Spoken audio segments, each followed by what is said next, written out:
Recruit 50 million youths into the army and take away from their recruitment source. What they will eat? Cassava, àgbàdo, corn in the morning, yam in the afternoon. It's growing here. You create demand and consumption.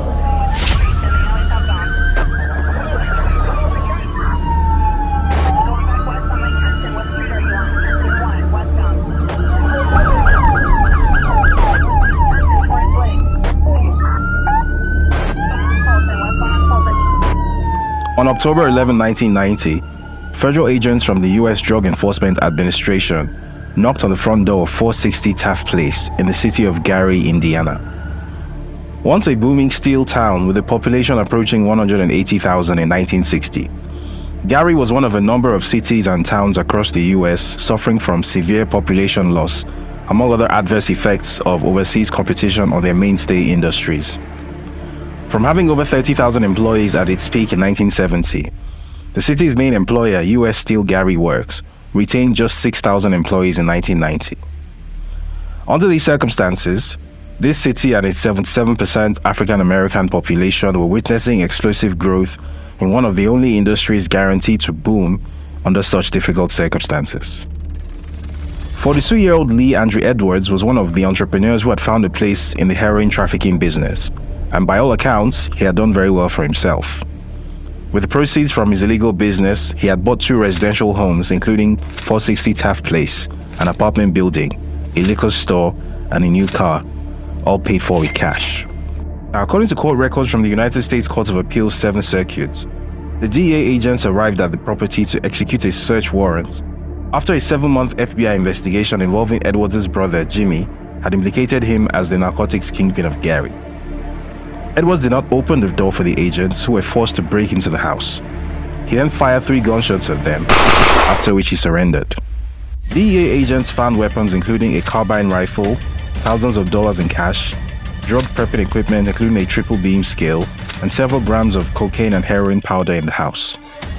He was later sentenced to life in prison, but not before something about his business operation came to the fore.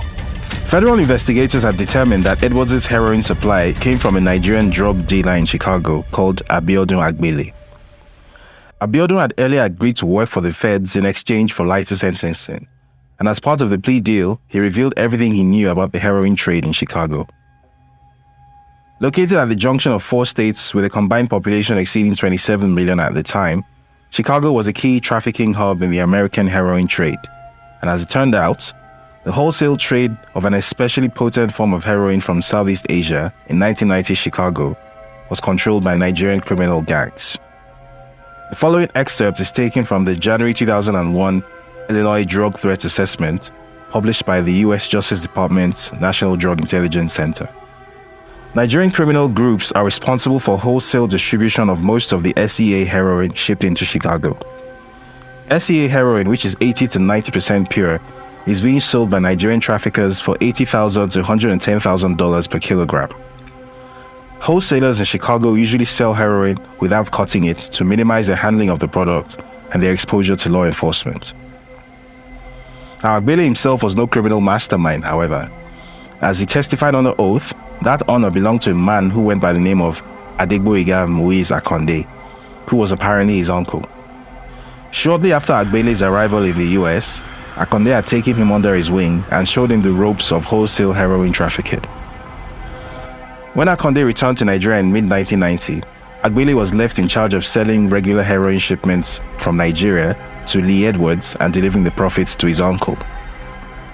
In the meantime, the Nigerian-led heroin trade in Chicago fed an addiction epidemic that became so bad that it changed local health and law enforcement practices.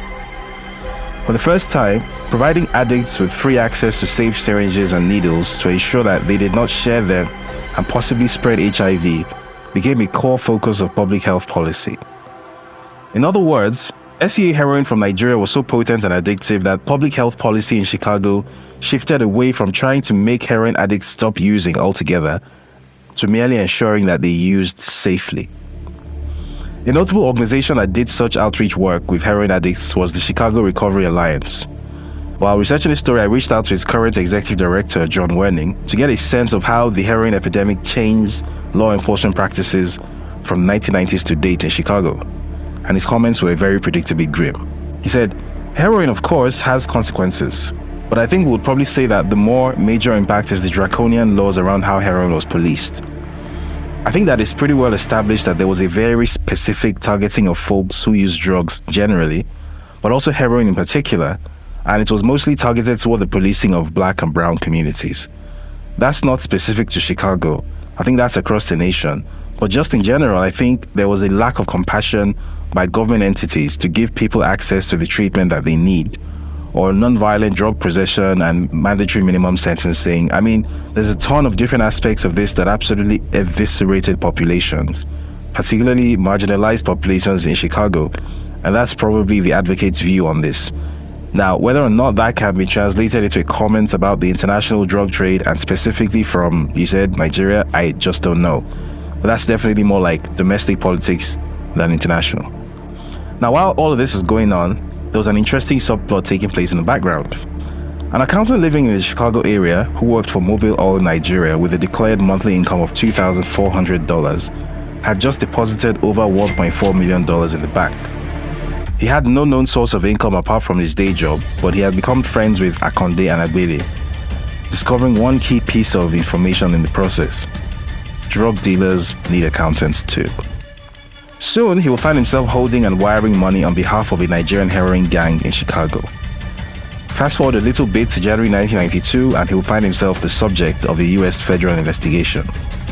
Fast forward a bit further in the same year, and he would successfully run for office in Nigeria as a senator for Lagos West. Then another politician, also said to have ties to international drug trafficking, would successfully run for president in Nigeria on a controversial all-Muslim ticket in 1993. The election will be annulled, the politician will be jailed, and ultimately another Nigerian military coup will take place in 1994. This accountant will find himself exiled and working with the National Democratic Coalition, NADECO, to unseat a kleptocrat military dictator. Then the dictator would unexpectedly drop dead one day in 1998, followed in quick succession by the jailed politician with the alleged drug links. This accountant would return to Nigeria a hero and successfully run for governor of Lagos in 1999. The kleptocrat dictator's erstwhile bagman, who helped launder over $4 billion, would become the accountant's new best friend, as an erstwhile Chicago drug gang's loader would start his new lifetime mission of capturing Africa's largest subnational economy and turning it into his personal fiefdom. A major political opponent of the accountant would end up strangled to death in his bedroom 10 months to an election which his chosen candidate would go on to win. Said opponent's son would subsequently be offered a cushy job working for that candidate. He would accept the offer. And if you're already struggling to follow this unlikely sequence of events, don't worry, it gets worse. A US district court would seem like an odd place to begin this story, but this is no ordinary story. The main character in this story is an individual whose entire existence is as puzzlingly mysterious as it is loud and public. For at least 30 years, Bola Tinubu has been at or near the grinding phase of frontline politics in Nigeria. Yet the peak 1 inch below the surface reveals just how little is actually known about this man, who some say is Nigeria's president in waiting.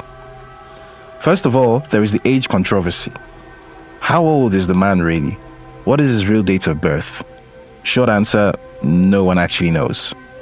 Like many Nigerians born into the less than auspicious circumstances that characterized his childhood in Iragbiji in Osun State, southwestern Nigeria, he himself may not even know. Similar controversy exists around what his actual name is. A popular theory is that Bola Tinubu is an identity that he transitioned into at some point after moving to Lagos to live with his surrogate mother, Alhaja Abibatu Mogaji. The only thing every version of his life story has in common is that for the first 2 decades or so, he was apparently invisible and unmemorable. There are no childhood friends, there are no classmates, there are no neighbors, there are no colleagues that remember him.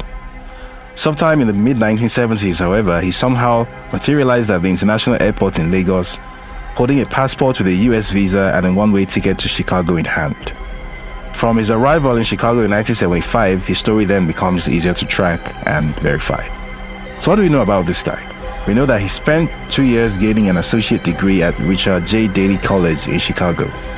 From there, he proceeded on to Chicago State University, where he studied accounting, completing his bachelor's degree in 1979. Subsequently, his story appeared straightforward and prosaic. He got a job as an accountant at Mobil Oil Nigeria Limited in Fairfax, Virginia, got married to Oluremi, went on to have 3 kids with her, after 3 fruitful indiscretions, shall we say. In a 2016 interview with The News, Tinubu claimed that his break into the financial big time came at the Big Four consultancy firm Deloitte, where he supposedly received an $850,000 bonus as a result of his work on a single on-site engagement at the Saudi state-owned oil firm Saudi Aramco. Now, for anyone with even a passing knowledge of corporate consultancy pay, the categorical dishonesty in this claim needs no explanation. For everyone else, here is a current breakdown of the maximum possible amount that a partner, which is the highest attainable position, can realistically expect to earn at Deloitte USA. Bear in mind that the time period in question was sometime in the mid-1980s, so $850,000 adjusted for the roughly 2.74% annual inflation rate over the intervening 37 years comes to about $2.3 million in today's money. And even more incredibly, Tinubu claimed that he was awarded such a bonus and he was essentially less than 5 years into his career as an accountant, never mind making partner. Now, while the interview in question contains several other giant fibs, this particular one stands out because it is the first time in the Tinubu story where he himself acknowledges and tries to explain the fact that he once had a lot more money than a simple accountant working a 9-to-5 consultancy job could reasonably account for at that point in his career. And you should keep that in mind because this becomes more important later on in the story.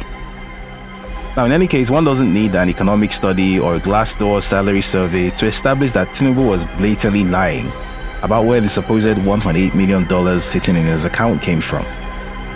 A document whose existence has long been teased and rumored but never quite properly dissected in public domain tells us all that we need to know. This document, which was obtained from the U.S. District Court of the Northern District of Illinois Eastern Division, contains damning information that Tinubu himself has spent the past 30 years trying to suppress, undermine, and ignore. This document contains comprehensive case files of a federal case from July 1993, containing clear and incontrovertible evidence that Bola Ahmed Tinubu was once, in fact, a bagman, handling and laundering proceeds of heroin trafficking for a Nigerian drug ring in Chicago. Now, this is not the first time that the contents of this document have been reported, but other stories that have tried to report this story have typically not gone into the detail needed to drive home the point that the man who would be Nigeria's next president is, in fact, a drug criminal. Tinubu's vast army of media shills and spokespeople have spun an endless web of narratives explaining why what is written in black and white is all some kind of mistake or mischaracterization or fake news. And one of the most common defenses is what you can see on your screen right now. Taking advantage of a Nigerian knowledge gap that typically misunderstands how US federal investigations work, this kind of narrative has been floating around the Nigerian media space ever since Tinubu became Lagos State Governor in 1999.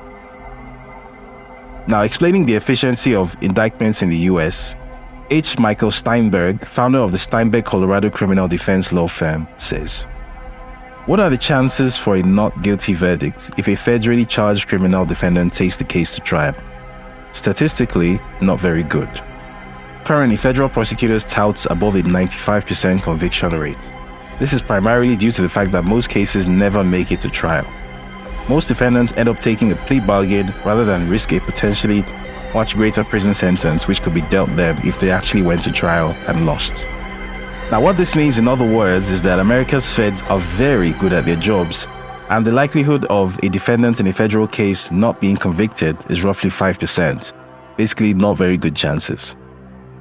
So, could Tinubu perhaps have been part of that 5%? And if not, then what happened exactly that prevented a conviction? Among the dozens of documents in the case files, there's a sworn statement by IRS Special Agent Kevin Moss, who personally investigated Bola Tinubu's financial activities in the lead-up to Lee Edwards' arrest. Here, we reunite with our old friends Abiodun Agbele and Adegboyega Moise Akonde as we pick our way through our heroes' forbidden past. Now, in the interest of keeping this brief, here's a Cliff Notes version. The U.S. Attorney for the Northern District of Illinois, Michael Shepard, files a complaint for forfeiture of funds in bank accounts held by Tinubu as they hold proceeds of a heroin distribution organization headed by Adegboyega Moise Akonde. Tinubu's funds represent, and I quote, the proceeds of this operation or property involved in money laundering and the proceeds of narcotics trafficking. Shepard requests that the court adjudge and decree that the funds should be forfeited to the United States. Special Agent Moss has analyzed financial documents including bank statements, money orders, cashier's checks, tax returns, and, I quote, wire transfers of huge amounts of cash generated by individuals who are believed to be members of this heroin distribution organization. And he reaches a professional conclusion that the accounts controlled by Tinubu, and I quote, were involved in financial transactions representing proceeds of drug trafficking. The investigation, which began in 1988, has identified Adegboyega Moise Akonde and his nephew Abiodun Agbele as key figures in the trade and distribution of heroin. The investigation identifies a third individual working with the duo to launder their money as a certain Bola Tinubu. In December 1989, Akonde takes Tinubu to a First Heritage Bank to open an individual money account. On the application, Tinubu gives his address as 7504 South Stewart Avenue, Chicago, which is the same address that Akonde uses as his heroin trap house. Special Agent Moss discovers that Mrs. Oluremi Tinubu has previously opened a joint account at the same bank with Audrey Akonde, wife of Adegboyega Moise Akonde. On January 4, 1990, just 5 days after opening the account, Tinubu deposits $80,000 into it. On a subsequent credit application dated January 6, 1990, Tinubu states that he is an employee of Mobil Oil Nigeria Limited with a total monthly salary of $2,400 and no other sources of income. He gives his address as 7504 South Stewart and lists Akonde as his cousin. Despite earning just $2,400 a month with no other known source of income, bank records from First Heritage Bank show that over the course of 1990 alone, Bola Tinubu goes on to deposit $661,000 into his individual money market account, followed by a further $1,216,500 in 1991. And if you're paying attention, that is roughly equal to the $1.8 million he would later claim he made from Deloitte bonuses and salary deposits. Now, when Special Agent Moss interviews Mobil Oil reps about Tinubu's employment, they confirm that Tinubu works at Mobil Oil Nigeria as a treasurer in a capacity that does not involve transfer or custody of large amounts of money. Moss also discovers that Tinubu has failed to file US income tax returns since 1984. On January 10, 1992, a court order is obtained to freeze some of Tinubu's bank accounts containing the suspected proceeds of heroin trafficking in excess of $1.4 million. On January 13, 1992, during a telephone conversation from Nigeria with Special Agent Moss, Tinubu admits to the agent that he knows Akonde and that he had previously wire transferred $100,000 to Akonde's account in Houston. Further, Tinubu says that the $80,000 he deposited into the First Heritage Bank came from Akonde. Tinubu also reveals that he had additional bank accounts in Fairfax, Virginia and London, UK. Speaking over the telephone with Special Agent Moss on January 14, 1992, Tinubu admits that he knows Agbele and that he met him through Akonde. Tinubu admits that he has associated with Agbele and Akonde in the US and in Nigeria. In this conversation, Tinubu denies having any additional bank accounts in the US. On January 24, 1992, following a seizure warrant to freeze over $500,000 of unexplained funds in Tinubu's Citibank account, Citibank discovers 2 additional bank accounts controlled by Tinubu under the name of Compass Finance and Investment Company Limited. Citibank's account opening KYC records bring up a memorandum of association and articles of organization identifying Akonde and Agbele as directors of Compass Finance and Investment Company Limited. Between January 30 and January 31, 1992, Tinubu suddenly does an about-face and tells US agents that he has never had any business association or financial relationship with Agbele or Akonde. This statement directly contradicts his earlier statements and the documentation from Citibank and First Heritage Bank. Special Agent Moss concludes in his submission that based upon this evidence, there is probable cause to believe that a number of Tinubu's accounts are involved in narcotics transactions. The court agrees and orders the forfeiture on August 18, 1993. Tinubu opts to fight the case, claiming that the money is legitimate and it belongs to one Kafaru Tinubu and his surrogate mother Alaja Habibat Mogaji. Ultimately, he enters into a settlement with the US government on September 15, 1993, agreeing to forfeit $460,000 of the heroin trafficking proceeds to the US government. The balance of roughly $1 million is released to him. Now, why did the US authorities adopt this approach instead of going the whole hog and insisting on litigation so as to obtain the full amount? The US Justice Department's guidelines for asset settlements to cases provides the answer to this in plain English. Settlements to forfeit property are encouraged to conserve the resources of both the United States and claimants in situations where justice will be served. In any case, the ascent of General Abacha and his rabid anti-American posturing very quickly led to a shift in US government priorities. Anyone who was on board with Nadeco and promoting democracy in the face of Abacha's fascism suddenly became an ally, even if just a few years before they had contributed to a heroin epidemic on the streets of Chicago. As anyone with some knowledge of the CIA-Contra crack cocaine affair would know, even Uncle Sam can turn a blind eye to drug dealers when they are working in his interests. Also remember, it was the 1990s. The 90s were a crazy time. At the time when Tinubu informed the US authorities that he was a lowly treasurer at Mobile, Nigeria on $2,400 a month, after having apparently been the world's most generously rewarded junior Deloitte accountant, he was doing some decidedly non-lowly things in the background.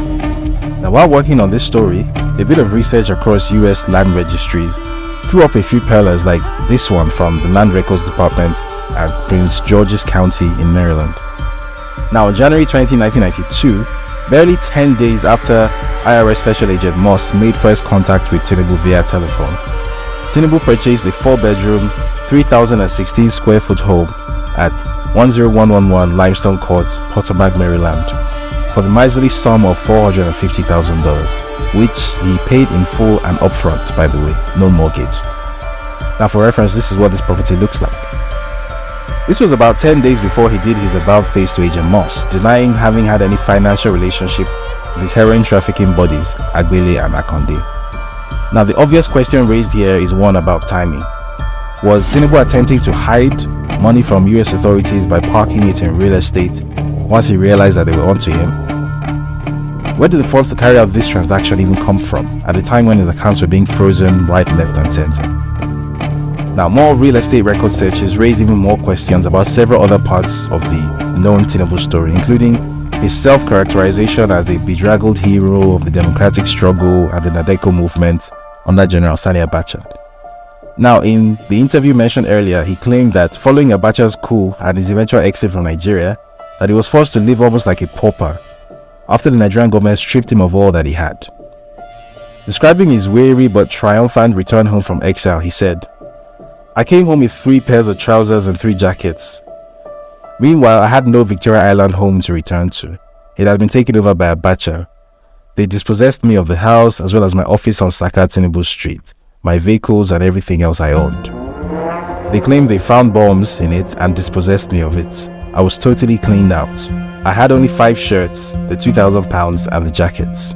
And yet, the Prince George's County Land Records Department will beg to differ, because here was our tragic, impoverished hero of the Nadeco struggle, casually dropping the minor sum of $147,000 in 1995 for a 3-bedroom, 1,668 square foot home at 12625 Hillmead Station Drive, Prince George's County, Maryland. He would go on to trouser a tidy $13,000 in profits when he sold it on just 3 years later. He was at it again in 1997, putting down the modest sum of $491,465 on a 4,558 square foot property at 1708 Parkside Drive, Mitchellville, Maryland. Again, all cash, no mortgage. He'll go on to sell this property in December 2018 for $700,000. What is more, these weird transactions did not end in 1999 or stop with our hero and his wife. Even their two youngest children, Habibat Oyindamola Tinubu and Zainab Abisola Tinubu, got in on the act fairly recently. Aged 32 and 30 respectively, two of the three youngest members of Bola Tinubu's family have managed to escape scrutiny, mostly because the Freedom of Information Act in Nigeria is still much more aspiration than fact. Not so in America, where a plethora of services can pull up all kinds of records including birthdays, criminal convictions, and real estate transactions. Especially real estate transactions. Such as the ones where a 25-year-old with no known employment or source of income was able to pay $2,150,000 in 2014 for a deluxe condo at 55 Berry Street, Brooklyn, New York.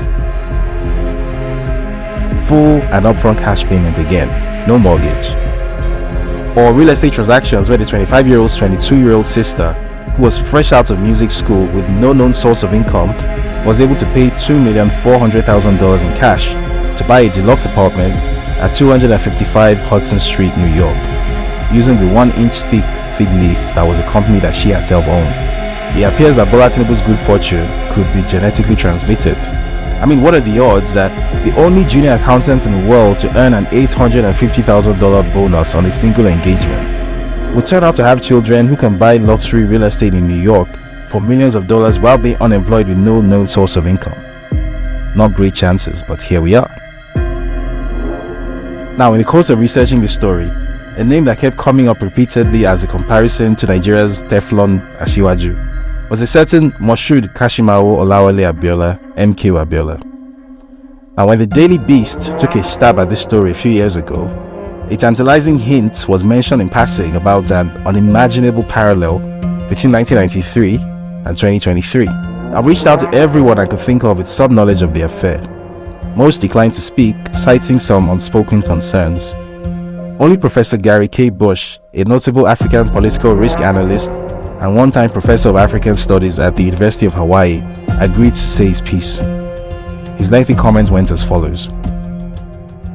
The Nigerian military on the council were adamant that the Babangida government should never allow Abiola to run for office, and told President Babangida so during the aborted runoff primaries before the election.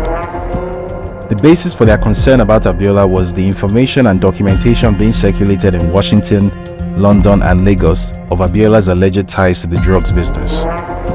The US in particular had expressed its strong opposition to IBB about the candidacy of Abiola as president, not because of his politics or allegations of corruption, but rather for the evidence they felt was correct about Abiola's alleged drugs connections.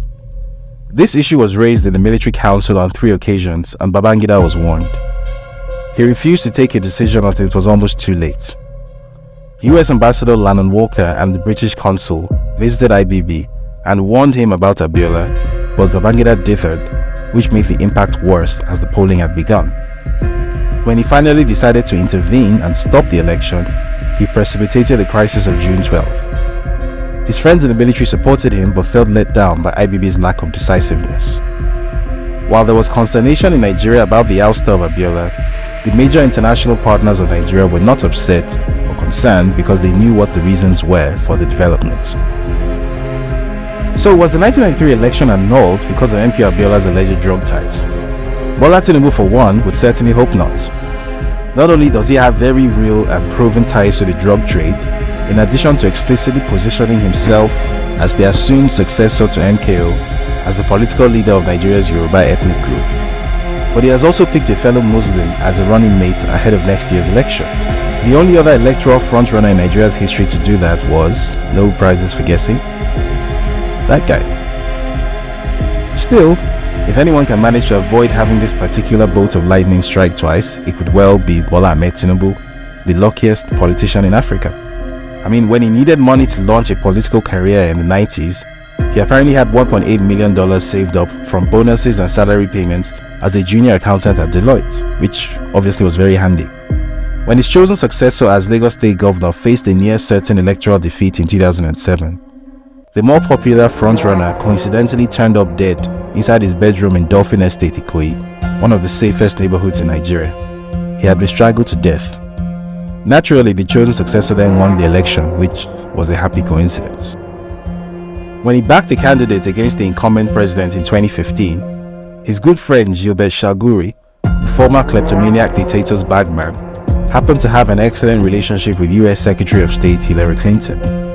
And she just happened to ignore recommendations from the State Department and US intelligence services to proscribe Boko Haram as a foreign terrorist organization, which effectively allowed it to gain critical mass and make the then government of the day even more popular. Naturally, his candidate duly won the election. Very lucky guy. When a former business partner, Dapo Akpara, took him to court over financial impropriety and money laundering at Alpha Beta Consultants, which is basically his little straw into the Lagos State government's treasury, the court became the first court in the history of Lagos State to burn to ashes and have all its files destroyed. The case was never refiled and it's currently being settled out of court, which is, of course, absolutely coincidental and very regrettable. The 1990s were a crazy time, and the 2020s are even crazier.